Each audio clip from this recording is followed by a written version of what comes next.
Bismillahirrahmanirrahim. Assalamualaikum warahmatullahi wabarakatuh. Anak-anakku, bagaimanakah kabar kalian? Ya, semoga kalian semuanya dalam keadaan sehat, bahagia, dan penuh dengan ketaatan. Pada saat ini, pelajaran Bahasa Indonesia kelas 7 semester gasal dengan materi teks deskripsi. Adapun tujuan pembelajaran saat ini adalah setelah pembelajaran siswa diharapkan 1. Mengidentifikasi informasi dalam teks deskripsi. Yang kedua, menentukan isi teks deskripsi. Yang ketiga, menelaah struktur dan unsur kebahasaan teks.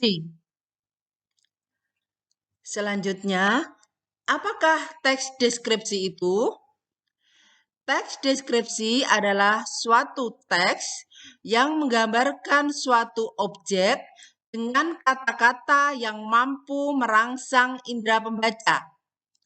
Jenis teks atau paragraf 1 ini bertujuan untuk menggambarkan suatu objek sehingga pembaca seakan bisa melihat, mendengar, atau merasa objek yang digambarkan, objek yang dideskripsikan dapat berupa orang, benda, atau tempat. Bagaimanakah ciri-ciri teks deskripsi? Ciri-cirinya adalah 1. Berisi mengenai penjelasan atau penggambaran suatu objek. Yang kedua, dalam menggambarkan atau menjelaskan suatu objek, penulis harus memberikan detail dan terperinci sehingga tidak menimbulkan makna ganda bagi pembacanya. Dengan memberikan penjelasan terperinci, diharapkan pula pembaca bisa memahami lebih mudah memahami penjelasan tersebut. Yang ketiga, dalam teks tersebut, pemaparan harus membuat pembaca seolah-olah ikut melihat, mendengarkan, mengalami langsung, atau merasakan apa yang telah disajikan dalam teks. Yang keempat, penjelasan mengenai ukuran, warna, bentuk, hingga ciri fisik dari objek tersebut harus dicantumkan, sehingga pembaca memiliki bayangan terhadap objek yang dideskripsikan tanpa melihatnya terlebih dahulu. Cantumkan data berupa angka agar pembaca memiliki gambaran yang jelas. Lalu bagaimanakah ciri-ciri teks deskripsi dari segi penggunaan bahasa? Ciri-cirinya adalah 1. Menggunakan kata sinonim dengan emosi kuat. Yang kedua, menggunakan kalimat rinci untuk menggambarkan objek. Yang ketiga, menggunakan kata-kata khusus untuk menggambarkan objek, misalnya untuk warna dirinci merah, kuning, ataupun hijau. Yang keempat, teks deskripsi yang memunculkan kata ganti orang. Sedangkan yang kelima adalah menggunakan majas atau gaya bahasa untuk menggambarkan gambaran yang lebih konkret atau lebih indah. Berikut saya sampaikan jenis-jenis teks deskripsi. Yang pertama, teks deskripsi subjektif adalah teks deskripsi yang penggambaran objeknya mengikuti kesan yang dimiliki oleh sang penulis teks. Yang kedua, teks deskripsi spasial adalah teks deskripsi yang digunakan untuk menggambarkan suatu objek, misalnya meliputi benda, ruang, tempat, dan lain sebagainya.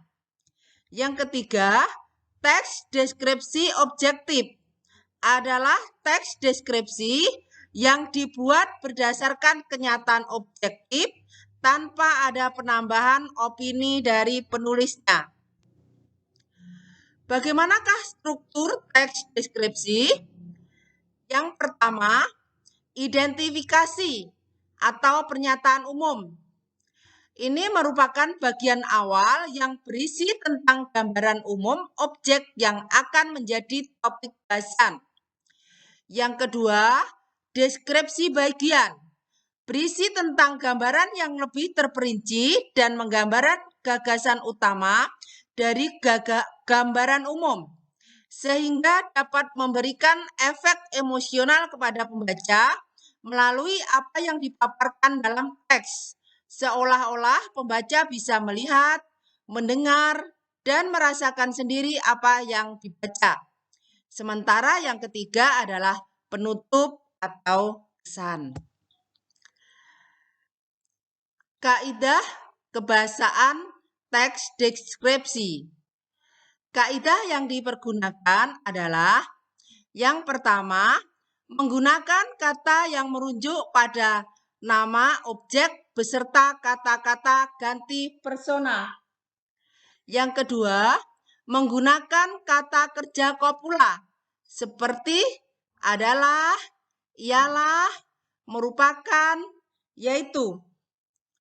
Yang ketiga, menggunakan verba material, kata kerja yang menunjukkan tindakan fisik, misalnya berdiri ataupun melompat.